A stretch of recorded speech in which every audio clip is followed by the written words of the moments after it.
नमस्कार, मैं हूँ आपके संग नित्यम मंत्र यंत्र तंत्र वास्तु के विशेष कार्यक्रम के साथ। इस बार सावन 19 साल के बाद 2 महीने का होगा। आखिर इस बार सावन 2 महीने का क्यों होगा, इस बारे में हम चर्चा करेंगे। इसके साथ साथ हम आपको ये भी बताएंगे कि सावन के सोमवार का क्या है महत्व। सावन के हर एक सोमवार पर भगवान शिव की पूजा आपको किस तरह से करनी है। इसके साथ साथ जब आप सावन में शिवलिंग का अभिषेक करते हैं, जल से अभिषेक करते हैं, तो उसका क्या महत्व है और अभिषेक करने का क्या तरीका है। जब आप शिवलिंग पर जल अर्पित करेंगे तो उसका एक खास तरीका है। उस खास तरीके से अगर आप जल अर्पित करेंगे तभी आपको फल की प्राप्ति होगी। इसके साथ साथ सावन के सोमवार के अलावा सावन में कौन सी ऐसी तिथि है, कौन सा ऐसा दिन है जिस दिन आप भगवान शिव की पूजा करेंगे, शिवलिंग की पूजा करेंगे तो आपको खास लाभ की प्राप्ति होगी। आपकी जो खास मनोकामना है उसकी भी पूर्ति हो जाएगी। तो सावन का सोमवार तो महत्वपूर्ण है ही, लेकिन सावन के सोमवार के अलावा सावन में कुछ ऐसी प्रमुख तिथियां हैं जिनके बारे में अगर आप जान करके आप उस दिन पूजा पाठ करेंगे तो निश्चित रूप से आपको फल की प्राप्ति होगी। भगवान शिव आपसे प्रसन्न होकर के आपकी सारी मनोकामना पूर्ण कर सकेंगे। तो आज हमारे साथ आप बने रहिए, एक एक करके हम आपको ये बताएंगे कि सावन के सोमवार का क्या महत्व है, सावन के सोमवार इस बार क्यों 8 होगा, और साथ में सावन के इस महीने में जब आप भगवान शिव का अभिषेक करेंगे तो किस तरह से आप जल से अभिषेक करेंगे, और सावन में आप किस तरह से किन चीज़ों से भगवान शिव की पूजा करेंगे, इसके बारे में भी हम चर्चा करेंगे। लेकिन इसके पहले अगर आप हमारे चैनल को सब्सक्राइब नहीं किए हैं तो कृपया इसे सब्सक्राइब कर ले तथा बेल बटन को भी दबाएं ताकि नए वीडियो का नोटिफिकेशन आपको तुरंत मिल जाए। पंचांग के अनुसार इस साल सावन का महीना 4 जुलाई से शुरू होकर के 31 अगस्त तक चलेगा। इस साल सावन टोटल 59 दिनों का होगा। पंचांग के अनुसार 19 साल के बाद ऐसा योग बन रहा है जब सावन पर बहुत ही खास संयोग बनेगा, जिसमें 8 सोमवार का व्रत होगा।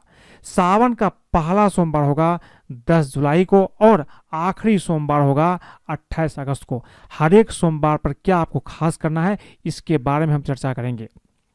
लेकिन उसके पहले ये जानते हैं कि सावन के सोमवार का क्या महत्व है। देखिए, सावन के सोमवार का व्रत रखने से सभी मनोकामना पूरी होती है। यह व्रत सुहागिन महिलाओं को जरूर करना चाहिए। इस व्रत को करने से सौभाग्यवती का आशीर्वाद मिलता है। ये व्रत अगर कुमारी कन्याएं रखती है तो उन्हें सुयोग्य वर की प्राप्ति होती है। अब ये जानते हैं कि सावन में जब आप भगवान शिव की पूजा करेंगे, सावन के सोमवार का व्रत रखेंगे तो किस तरह से भगवान शिव की पूजा करेंगे। देखिए, सावन के हर एक सोमवार को आप सुबह में जल्दी उठ करके स्नान कर लीजिए। इसके बाद शिव मंदिर में या आपके घर में अगर शिवलिंग है तो उस पर आप गंगा जल अर्पित कीजिए। उसके बाद थोड़ा सा जल भी अर्पित करना है। इसके बाद आपको क्या करना है कि शिवलिंग पर अक्षत, सफेद फूल, सफेद चंदन, भांग, धतूरा, गाय का दूध, पंचामृत, सुपारी और बेलपत्र आपको अर्पित करना है। इन चीज़ों से आप भगवान शिवलिंग का अभिषेक कीजिए। बेलपत्र अगर हो तो काफ़ी अच्छा होगा। बिना बेलपत्र का भगवान शिव की पूजा पूर्ण नहीं होता है। लेकिन जब भी आप बेलपत्र अर्पित करेंगे तो बेलपत्र 3 पत्ते वाला होना चाहिए और टूटा फूटा नहीं होना चाहिए। इसका आप ध्यान रखिए। कोई भी चीज़ अगर आप भगवान शिव को अर्पित करेंगे, जैसे आप पानी अर्पित कर रहे हैं या दूध अर्पित कर रहे हैं, तो अर्पित करते समय ओम नमः शिवाय, ओम नमः शिवाय इस मंत्र का आप जाप करते रहिए। यानी कि कोई भी सामग्री अगर आप अर्पित करेंगे तो ओम नमः शिवाय, ओम नमः शिवाय ये बोलते हुए आप शिवलिंग पर अर्पित कीजिए। यह आपके लिए अच्छा होगा। शिवलिंग पर बेलपत्र चढ़ाना आवश्यक है। कहीं न कहीं से आप इसका व्यवस्था कर लीजिए और बेलपत्र आपको अवश्य अर्पित करना है। इन सारी चीज़ों को अर्पित करने के बाद आपको क्या करना है कि मंदिर में अगर आप जाते हैं तो मंदिर में ही बैठ करके ओम नमः शिवाय का कम से कम 1 से 8 बार जाप कर लीजिए। अगर घर में आप हैं तो घर में ही पूर्व दिशा की ओर मुंह करके 1 से 8 बार आप जाप कर सकते हैं। इसके साथ साथ महामृत्युंजय मंत्र का भी जाप आप 108 बार करेंगे तो काफी अच्छा रहेगा। ये मंत्र जाप करने के बाद अब आपकी जो भी मनोकामना है, जो भी इच्छा है, वो आप भगवान शिव से मन ही मन बोले, आपकी इच्छा पूर्ण होगी। अब हम ये जानते हैं कि सावन में जब आप शिवलिंग पर जल का अभिषेक करते हैं, यानी कि जलाभिषेक करते हैं, तो इसका क्या महत्व है और जल अभिषेक करने का क्या खास तरीका है, इसके बारे में जानेंगे। देखिए, शिव पुराण के अनुसार सावन में ही समुद्र मंथन हुआ था, जिसमें शिव जी ने विषपान करके समस्त सृष्टि की रक्षा की थी। लेकिन इस हलाल विष के कारण बहुत ही ज्यादा असहजता महसूस हो रही थी, उनके गले में असहनीय दर्द उठा।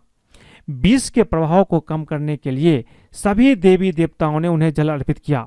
यही वजह है कि सावन में शिवलिंग का जलाभिषेक करने का विधान है। ऐसा मानते हैं कि सावन में शुभ तिथियों पर शिवलिंग पर जलाभिषेक किया जाए तो व्यक्ति के सारे दुख, दोष और रोग दूर हो जाते हैं। लेकिन जब आप जल अर्पित करेंगे तो उसके खास नियम है, इस नियम को जान करके ही आप जल आपको अर्पित करना चाहिए। देखिए, सबसे पहले ये जानते हैं कि जल चढ़ाने का क्या पात्र होना चाहिए। शास्त्रों में ऐसा बताया गया है कि शिवलिंग पर जल चढ़ाने के लिए तांबे, कांसे या चांदी के पात्र सबसे अच्छा माना जाता है। लेकिन दूध चढ़ाने के लिए पीतल या चांदी के बर्तन का ही प्रयोग करना चाहिए, तांबे के बर्तन का प्रयोग आपको नहीं करना है। अगर आप तांबे के बर्तन में दूध रख करके अर्पित करेंगे तो ये अच्छा नहीं माना जाता है, क्योंकि तांबा और दूध का रिएक्शन होता है, उससे विष उत्पन्न हो जाता है। तो ये ध्यान रखिए, जब आप दूध अर्पित करेंगे तो पीतल या चांदी के बर्तन से ही आपको दूध अर्पित करना चाहिए। बाकी आप पानी, जल जब अर्पित करेंगे तो तांबे के बर्तन से कर सकते हैं, या पीतल के बर्तन से कर सकते हैं, या चांदी के बर्तन से भी कर सकते हैं। पानी चढ़ाने का दूसरा नियम है सही दिशा में खड़ा होना। शिवलिंग पर जल अर्पित करते समय साधक को उत्तर दिशा की ओर मुख करके जल अर्पित करना चाहिए। इस दिशा में मुख करके जलाभिषेक करने से मां पार्वती और भगवान शिव दोनों का आशीर्वाद आपको प्राप्त होता है, इसका ध्यान रखिए। अब ये जानते हैं कि जब आप जल अर्पित करते हैं तो किस तरह से आपको जल अर्पित करना है। देखिए, भगवान शिव को जल अर्पित करते समय जल की एक पतली धारा बना करके मंत्र जाप करते हुए ही जल अर्पित करना चाहिए। शिवलिंग पर कभी भी खड़े होकर जल अर्पित नहीं करना चाहिए। और इसका आप ध्यान रखिए, जब आप जल अर्पित करेंगे तो पतली धारा में, ऐसा नहीं है कि एक बार में लोटा को उड़ेल दीजिए, ऐसा नहीं करना है। जल की पतली धारा, धीरे धीरे जल आप अर्पित कीजिए और जल अर्पित करते समय ओम नमः शिवाय, ओम नमः शिवाय, इसका जाप करते रहिए। इससे क्या होगा कि जल अर्पित करने का पूरा पूरा आपको फल प्राप्त होगा। जब आप शिवलिंग पर जल अर्पित करते हैं तो आपको एक चीज का ध्यान रखना चाहिए, कभी भी शिवलिंग पर शंख से जल अर्पित नहीं करना चाहिए। आप अगर शंख से शिवलिंग पर जल अर्पित करेंगे तो कभी भी आपको फल की प्राप्ति नहीं होगी, उल्टा आपको हानि का सामना करना पड़ सकता है। शिव पुराण के अनुसार भगवान शिव ने शंखचूड़ नाम के दैत्य का वध किया था, और ऐसा मानते हैं कि शंख उसी दैत्य की हड्डियों से बने होते हैं। इसलिए शिवलिंग पर शंख से जल कभी भी अर्पित नहीं करना चाहिए, इसका आप ध्यान रखिए। अब ये जानते हैं कि हिंदू पंचांग के अनुसार सावन का महीना 4 जुलाई से शुरू होगा, और अधिक मास के कारण सावन इस बार 8 सावन में यानी कि 8 सोमवार होगा। यानी कि आमतौर पर सावन में 4 सोमवार होते हैं, लेकिन इस बार 8 सोमवार पड़ेंगे। ये सोमवार किस किस दिन पड़ेगा, इसके बारे में जानते हैं। देखिए, 10 जुलाई को सावन का पहला सोमवार होगा, उसके बाद 17 जुलाई को सावन का दूसरा सोमवार होगा, 24 जुलाई को सावन का तीसरा सोमवार, 31 जुलाई को सावन का चौथा सोमवार होगा। इसके बाद 7 अगस्त को सावन का 5वां सोमवार होगा, 14 अगस्त को सावन का 6ठा सोमवार, 21 अगस्त को सावन का 7वां सोमवार, 28 अगस्त को सावन का 8वां सोमवार होगा, और 31 अगस्त को सावन की समाप्ति हो जाएगी। तो हर एक सावन के सोमवार में आपको भगवान शिव की खास पूजा करना है, जल अर्पित करना है, इत्र अर्पित करना है, बेलपत्र, धतूरा, ये सब चीज़ें आपको अर्पित करना है। खास करके गंगा जल भी आप अर्पित कीजिए। ये सब चीज़ें अगर आप अर्पित करते हैं और हर सोमवार को भगवान शिव के मंत्रों का जाप करते हैं, ओम नमः शिवाय या महामृत्युंजय मंत्र की जाप करते हैं, तो आपकी हर इच्छा पूरी हो सकती है। अब एक बात और है, सावन में सोमवार का महत्व बहुत ज़्यादा है, लेकिन इसके साथ साथ कुछ ऐसी तिथियां हैं सावन में जिस दिन अगर आप भगवान भोलेनाथ की पूजा करेंगे तो भगवान भोलेनाथ बहुत प्रसन्न होते हैं। सावन के सोमवार का महत्व तो है ही, लेकिन इसके साथ साथ कुछ ऐसी तिथि है, ऐसा दिन है, अगर आप इस दिन भगवान शिव की खास पूजा करते हैं तो आपके सारे कष्ट दूर हो जाते हैं। तो ये तिथि के बारे में आप जान लीजिए। सबसे पहला तिथि है मौन पंचमी, ये 7 जुलाई को पड़ेगा, 7 जुलाई 2023 को। इसके बाद शुक्र प्रदोष व्रत है जो कि 14 जुलाई को पड़ेगा। इसके साथ साथ सावन की शिवरात्रि जो होगी वो 15 जुलाई को पड़ेगी, यानी कि शनिवार के दिन, 15 जुलाई शनिवार के दिन पड़ेगी। सावन की शिवरात्रि को भी खास पूजा आपको करना है, जैसा कि मैंने आपको बताया है।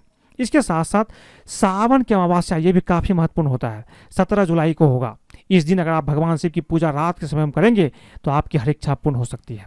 इसके साथ साथ जो रवि प्रदोष व्रत है वो 30 जुलाई को होगा, और रवि प्रदोष व्रत जो अधिक मास में पड़ेगा वो होगा 13 अगस्त को, और मासिक शिवरात्रि फिर से 14 अगस्त को होगा। नाग पंचमी की तिथि सावन में ही आता है जिसमें हम सर्प की पूजा करते हैं, ये 21 अगस्त को होगा।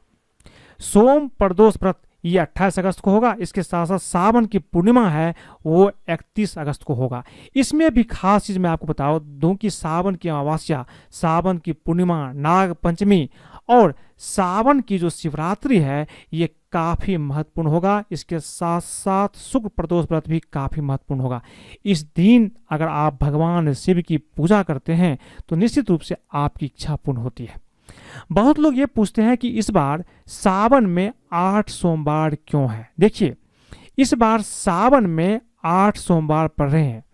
ऐसा इसलिए क्योंकि हर 3 साल में लगने वाला मलमास श्रावण माह के बीच में इस बार लग रहा है, जिसके चलते सावन का महीना 59 डेज का रहेगा और इस महीने में 8 सोमवार के व्रत भी रखे जाएंगे। तो आज मैंने आपको बताया कि सावन के महीने में आपको किस तरह से भगवान शिव की पूजा करना है, सावन में कितने सोमवार होंगे और सावन में क्या खास तिथि होगा जिस दिन आपको भगवान शिव की पूजा भी निश्चित रूप से करना है। इसके अलावा मैंने आपको ये बताई कि सावन में किस तरह से आप शिवलिंग का जल से अभिषेक करेंगे। अगर आपको ये वीडियो पसंद आए तो कृपया इसे लाइक करें, सब्सक्राइब करें, अपने दोस्तों सगे संबंधियों के साथ भी शेयर करें ताकि वो भी इस उपाय को करते हैं तो उसके जीवन में भी हर तरह के लाभ प्राप्त होंगे। आज के लिए बस इतना ही। धन्यवाद।